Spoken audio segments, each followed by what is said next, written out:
नहीं समझती मिनी कि एक छोटी बच्ची को उसकी बीमारी का इलाज ना मिले तो मुझे कितना दर्द होता है। नहीं समझ सकती। क्यों? मुझे चोट लगी है तो मेरा इलाज होगा ना डॉक्टर के पास। अगर मुझे इलाज करवाना हो तो कोई रुकावट आएगी इसमें? नहीं। क्यों? ये लड़का लड़की में भेदभाव नहीं मिनी। क्यों नहीं चुनी तुम्हें ये बात कि एक बच्ची को स्वस्थ रहने का अधिकार नहीं मिल रहा? क्यों नहीं समझ पाई वंदिता हर सुबह जब अपनी उस परेशानी के साथ उठती होगी तो उसे उसे खुद से घिन आती होगी।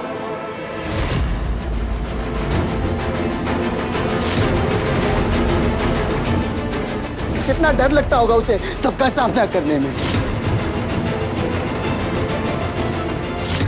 और अगर तुम ये सब बात समझ ही गई मिनी तो ये क्यों नहीं समझी कि इस सब में हार मेरी हुई है मिनी, सिर्फ मेरी। पर समझो। सही कहा था तुमने। आखिर तुम मेरी लगती क्या हो? इसका जवाब शायद यही होगा, कुछ नहीं। अगर हमारे दिल जुड़े होते तो जो दर्द मेरे दिल में है वो तुम्हारे दिल में भी होता, जो शोर मेरे दिमाग में है वो तुम्हारे दिमाग में भी होता। जिस तूफान से मैं अकेले लड़ रहा हूं उसमें तुम मेरा साथ दे रही होती सौदामिनी। अनिरुद्ध! इसीलिए अगर कुछ करना चाहती हो तो प्लीज यहां से चली जाओ सौदामिनी। प्लीज चली जाओ, प्लीज।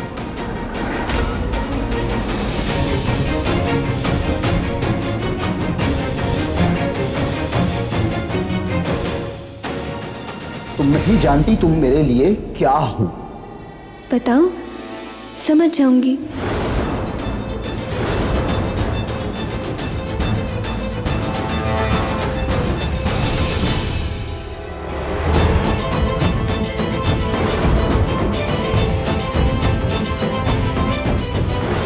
जो मैं कहना चाहता हूं तुमसे और जो तुम सुनना चाहती हो मुझसे, उसकी गवाह बनेगी आज की रात। अनिरुद्ध दादा वापस तो आए पर अकेले नहीं आए, साथ में एक दुल्हन को लेकर आए। दरवाजा खोलो ना मिनी, तुमसे अपने दिल की बात कहने आया है तुम्हारा अनिरुद्ध। मिनी,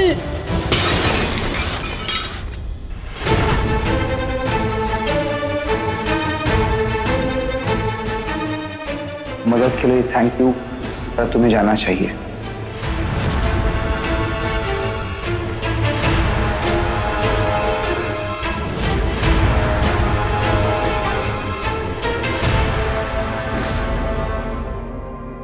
आखिर तुम मेरी लगती क्या हो? कुछ नहीं।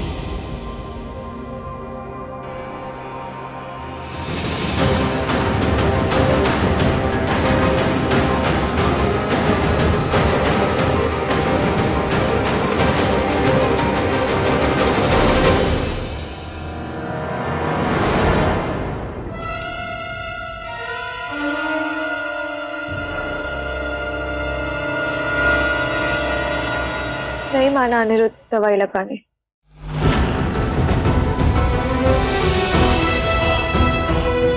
बता बता मुझे, अब चिंता करूं कि नहीं? तुम तो बड़ी शान से कह रहे थे सौदामिनी की बात नहीं टालेगा अनिरुद्ध। क्या हुआ, समझा लिया? हा? मैंने कहा था तुमसे कि सौदामिनी के बस का नहीं है अनिरुद्ध को समझा पाना।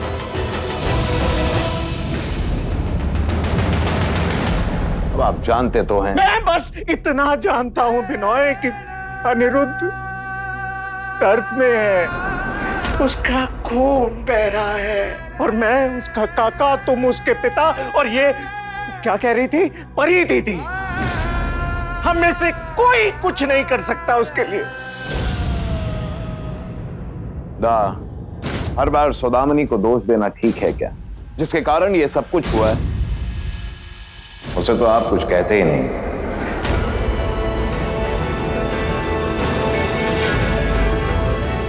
देखा ना बिनोय, अब तो बदलोगे ना अपना नजरिया। अब तो मानोगे कि अनिरुद्ध की जिद और उसके गुस्से को संभालने वाली आ गई है इस घर में। अनिरुद्ध की पत्नी, हमारी बहू, बौन देता।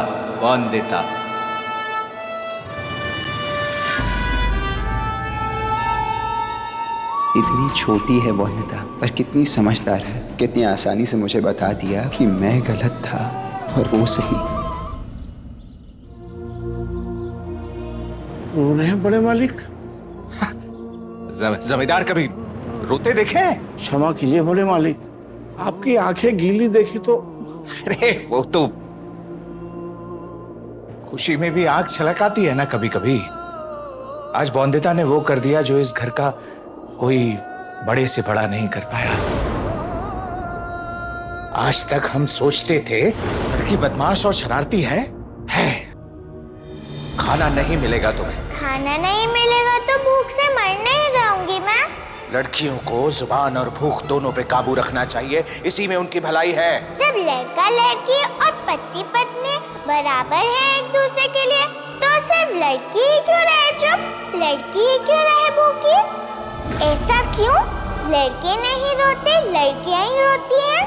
भूख तो लगती है लड़कों को लड़कियों की तरह। आंसू भी भेद करते हैं क्या लड़के और लड़कियों में काका ससुर जी? मंदिर में दुर्गा और काली की शक्ति पूजा करते हैं, फिर भी घर की लक्ष्मी को कमजोर क्यों समझते हैं? चुप!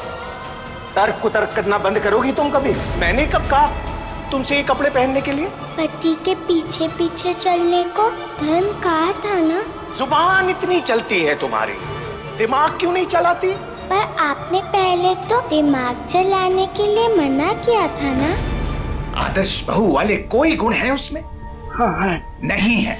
आज तो उसने अनिरुद्ध की चोट पे दवा लगा दी, लेकिन ये उसकी इतनी बड़ी समस्या कोई छोटी चीज है क्या? क्या समस्या है आपकी समस्या वाली बहू की? हाँ पंडित जी, बिहारी जाओ जलपान की व्यवस्था करो, चलो। महापंडित जी, आप यहाँ इस समय अचानक? हमने तुमसे एक प्रश्न किया है, पहले उसका उत्तर दीजिए। जी वो तुम कहो ना कहो, कुछ ना कुछ समस्या जरूर है तुम्हारी बहू में।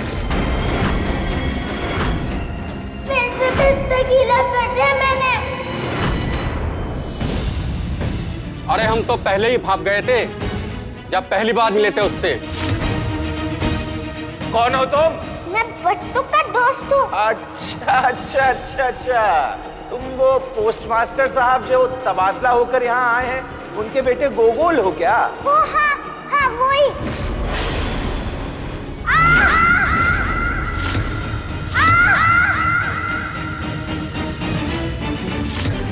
स्त्री पुरुष के बराबर नहीं है पंडित जी। त्रिलोचन बाबू, महापंडित हैं हम। तुलसीपुर की हवा भी पहले मंदिर में आकर घंटियां बजाती है।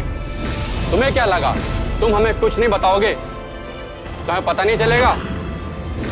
आज सवेरे अपनी पत्नी को लेकर तुम्हारे घर का बेटा अनिरुद्ध दवाखाने क्यों गया था, बताइए। याद रखना त्रिलोचन बाबू, अगर तुम्हारी बहू के अंदर कोई घनघोर समस्या है तो एकादशी महापूजा का सौभाग्य तुमसे छीनकर किसी और को दे देंगे हम। किसी तरह बहू की समस्या महापंडित के सामने आने से रोकनी होगी, वरना इतने सालों से रॉय चौधरीयों का जो मान सम्मान है सब मिट्टी में मिल जाएगा।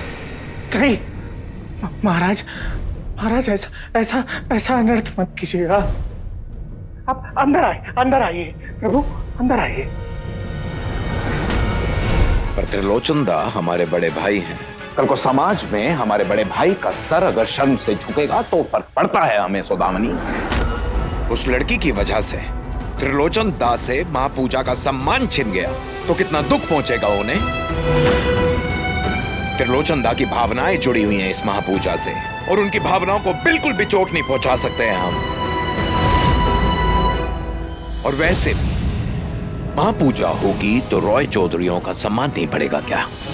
और बताओ इससे किसकी जमींदारी को फायदा होगा? हमारी ना। इतना नहीं जानती हो कि इस पूजा को किसान लोग कितना मानते हैं? कल को रॉय चौधरी ये पूजा नहीं करते हैं और अकाल पड़ जाता है इस देश में, तो इसका दोष किसके सर पर मढ़ा जाएगा? हमारे ही ना। जरा सी भी सोच तुम्हारे दिमाग में क्यों नहीं आई? क्यों?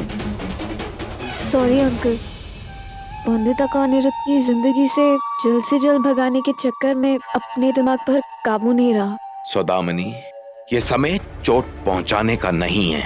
ये समय है चुपचाप बैठकर तमाशा देखने का।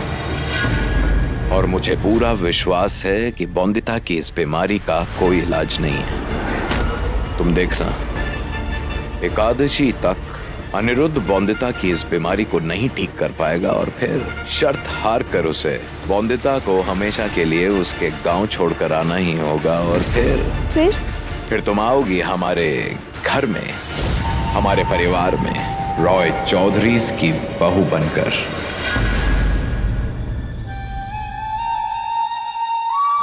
आखिर अब जाकर मेरा सपना पूरा होगा। अब होगी बंदिता इस घर से बाहर और मैं बनूंगी इस घर की बहू, सौदामिनी रॉय चौधरी, और करूंगी इस घर और अनिरुद्ध के दिल पर राज।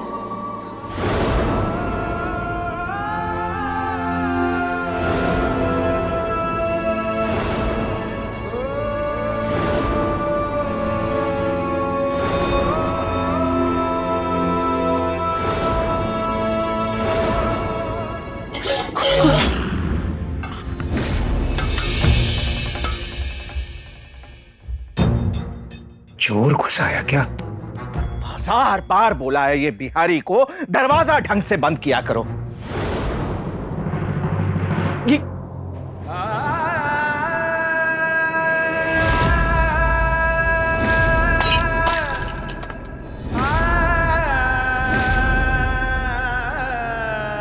अनिरुद्ध, खुद को चोट पहुंचाए बिना कोई काम नहीं कर सकते क्या तुम? और इस वक्त यहाँ रसोई घर में क्या कर रहे हो अनिरुद्ध तुम? बंदिता के लिए दवा बना रहा हूँ काका, आयुर्वेदिक किताब से पढ़ के। अनिरुद्ध, अपने पागलपन में ये क्या हाल बना लिया है तुमने? रात रात भर सोते नहीं हो बेटा। इस तरह हमेशा चिंता में डूबे रहना सही है क्या? सोए तो आप भी नहीं ना काका, आपको किस बात की चिंता सता रही है? मैं तो जानता हूँ एकादशी की महापूजा बहुत महत्व रखती है आपके लिए। आपने उसे अपने मान सम्मान से जोड़ लिया है। विश्वास करिए, आपका भरोसा नहीं टूटने दूंगा। बंदिता की परेशानी दूर करने के लिए चाहे जो करना पड़े करूंगा। बाबा की चुनौती हारने का मन नहीं है मेरा। अनिरुद्ध, और कितनी तकलीफ उठाओगे बेटा? अब ना ये जिद छोड़ दो अनिरुद्ध। कुछ समस्याओं का समाधान नहीं हो पाता। जरूरी नहीं कि जिंदगी में हर सवाल का जवाब मिल ही जाए। नहीं काका, ऐसी कोई समस्या नहीं जिसका समाधान ना हो। ऐसा कोई सवाल नहीं जिसका जवाब हो ही ना। जरूरत है बस ढूंढने की।